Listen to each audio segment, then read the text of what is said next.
Good morning to you, and welcome to Heartstrings Deeper Thinking. The good morning does still apply since it's always morning somewhere. Now, on to our topic. More updates on the plague of 2020. So for the first two videos, I did some sort of a character draw, and I went back and looked at them, and I had a little less experience with voice acting at that point. So I'm going to get back into those and draw a few more characters and explain more of the concepts for the game.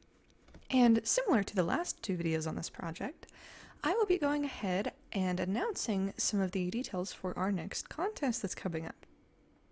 That'll be towards the end, so stay tuned. Now here we have a deer. As you may have noticed if you've watched the last videos, I tend to include deer in a lot of my drawings. This is for a few reasons, but this one in particular is explaining that for the plague of 2020, many animals can be inflicted with multiple diseases. It's not just one. One tends to make the animal's immune system lower, and then other sorts of diseases and sicknesses are able to settle in because of that immune sickness. This, for example, is a deer that has both the CWD, which is known as the chronic wasting disease that I have explained in the past, but I'll explain again, and it also has our fungal disease that is present within the game. These are cordyceps in a sense. Very modified and specific cordyceps, I'll explain those as well. In the past, I didn't know much about these, just a general concept, but I did do some research. So, cordyceps are fungi that affect the brain of the animal and usually make it so that they become more effective at spreading spores. The fungi usually steer them towards a colony to infect more ants, because it's usually ants and insects that are infected. Now, for the CWD, it's called chronic wasting disease, and it was a problem about a year ago for some deer in real life. With both of these factors combined within the animal, they tend to be a little more aggressive, come towards humans more, be a little more curious. And with both of the fungi as well as the CWD, they tend to be weaker and yet stronger. They're also aggressive and not so aggressive. This tends to make the animals seem very bipolar, and they're also very unpredictable because of this. Next we have a simple cobra creature here. Now, this little guy emphasizes a few points within the game. One, there are a variety of regions, and with those regions come a variety of creatures. So it won't just be fighting the same creature over and over again, unless it's rats, because those are everywhere. This drawing also represents some of the battle system and stats that happen within the game. Now, if you get attacked by one of these creatures, a cobra for example, you will have some sort of a poison or venom counter. There will also be creatures you want to avoid at higher levels. This guy, for example, of course, would have a venom counter and also create an open wound, which are harder to patch up unless you have the right materials and medical equipment. Adds another complex layer to the game, which actually makes it more fun and challenging. Up next, we have kind of a secret within the game, and yet it's kind of not. Your character has some sort of a special sight, but it's only revealed prominently when you interact with a certain object within the game. You are able to see some kind of spectral, ghost-like creatures, as well as some mythological creatures throughout the game. These are very rare though, unless you interact with said object. Luckily, it's pretty easy to find and along the path you take. However, if you are skipping ahead on the buses, you probably won't find it, which means you probably won't get all the secret items in the game. Now, the creatures you will usually interact with in the game can come in many different forms. They're usually spirits of some kind, and they can be in the form of beasts, humans, fairies, any little abnormal thing you see in the environment, etc., etc. While playing, I would recommend keeping an eye out for said mysterious things, and you might get an entertaining quest. Now that we've gone over a few concepts, creatures, and other little interactions you'll find within the game, let's go over some of our characters. Now, their designs are a little more defined now, because, well, I've worked on the game a lot longer and done more sketches, but me drawing them on things that aren't paper without a reference, like in Paint Tool Sci right now, makes me realize that I haven't used the program as much as I really should. So here is our main character, Damon. He doesn't look this young, not at all. There's a good picture of him. These pictures are a little more accurate to Damon's real design, what he'll actually look like within the game. He will be in a smaller version, however there will be little cutscenes, clips, and pictures you'll see with him in his full-bodied form.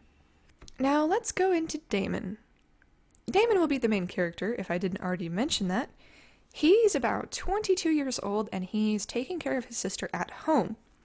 When she ends up getting sick with something, this ends up spiraling and making it so that he has to leave home to find a job since he's currently going to school. He has to find a way to take care of her properly, and this kind of leads him all throughout the region. When all of this is happening and he's trying to find a new job and ways to make money, coronavirus breaks out. Because of that, it makes it a little bit harder, and it kind of goes through some of the struggles and events that have happened this year. That is one reason why this game is called The Plague of 2020. It's also a funny, awful joke because, in all honesty, this year's been really crazy. For everybody, I feel like. And with that being the case, it's kind of fun to document history in a more amusing manner. What I mean by this is it's not making fun of the suffering or anything that's happened this year necessarily.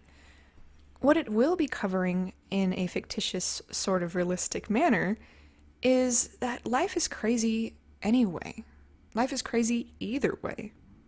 We have to find a way to be able to cope with difficult things in life, strive to be better, and continue to move. And that's something we learn through our character. I won't go into it too much because I don't want to spoil anything, but the game is not to mock this year, and it's not to mock any sort of suffering, but to help us learn, progress, and learn how to cope with suffering. On that subject, let's talk about Nana Rosie. Nana Rosie is the lovely elderly neighbor that has a pasture nearby. Now, she has been going through kind of a rough spot lately because her husband had passed away fairly recently when it comes to the story. Now, she's quite indebted to your family, actually, because while he was sick, your parents, who are kind of doctors, were taking care of her husband. Now, when all of this craziness is happening, she's kind of repaying her debt while taking care of Jezzabelle, which is your sister. One of the reasons why she takes care of her while you're gone is to help kind of repay the debt that your family has towards her. Because not only did your family, as in your parents, take care of her husband when he was dying, you guys also did nice things like bring her cookies and meals to make sure she was doing okay, as the children of said family. Now she's kind of repaying the favor, and she'll be cooking and cleaning and taking care of everything at home, paying the bills so there's nothing to worry about, as long as you get the money that they need to keep the house up. Besides that, Nana Rosie is a very kind and humble character in general. Even though she's kind of wealthy from what her husband left her, she's still not very prideful about that and tries to conserve her wealth as much as possible. She also doesn't necessarily look like how I drew her. I prefer this sketch that I have here of her. That's more accurate. And finally, the last character covered in this wonderful video will be your lovely little sister, Jezzabelle, also known as Jezzy. This character is very sweet. She's kind of shy. She's a little bit social at school. She really does her best and is really sweet. She's about 11 to 12 years old, and she actually interacts with your main character, Damon, fairly often, and they get along quite well together. While their parents were gone, they would do things like plant the garden, take care of the house. They would also go on little adventures together in the local raincore wood. Damon also helps her with any crafts, little projects she needs help with, and even has little tea parties with her friends. Now, as I mentioned earlier, she's very relevant for the story. She's kind of the one that ends up sending you on your quest, whether she meant to or not. Jezzabelle cares about all of the animals in all of nature. That being the case, when she finds a rat with a collar around its neck, she thinks it's someone's pet, tries to pick it up, and she ends up getting scratched and bitten. This ends up having her contract a form of the Black Plague, which is very unpleasant. This ends up sending you on your quest to make more money to pay off the bills. Now, your main character did promise, like pinky swear to his family, that he would take the greatest care of Jezzabelle as he could.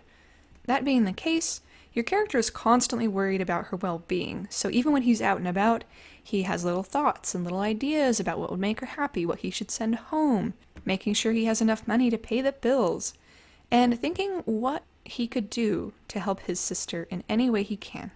With the characters and bits of the story that we've illustrated today, I think it's about time that we wrap this video up. With that being the case, I have a few things to note. The contest I mentioned earlier will have to do with drawing one of these characters. And that character will be Damon. Now, the rules for the contest will be announced in the comments below, but for a general overview, you'll be drawing this character in one of 3 outfits in your own style, and the winner will get some prize for money or points or something like that. So, stay tuned for that. 2 ways that you can follow us besides our Instagram, which is just the Plague of 2020 with underscores in between, would be our Facebook page, the Plague of 2020 video game, and we also have a merchandise store up that will help support the project to whatever you contribute. That will be at theplagueof2020merch.com. And with that being the last of our spiel, that should be it for this video. Thank you for watching. Feel free to like and subscribe. To see more content in the future, including different contests and ways to win. Thank you for watching, and until next time.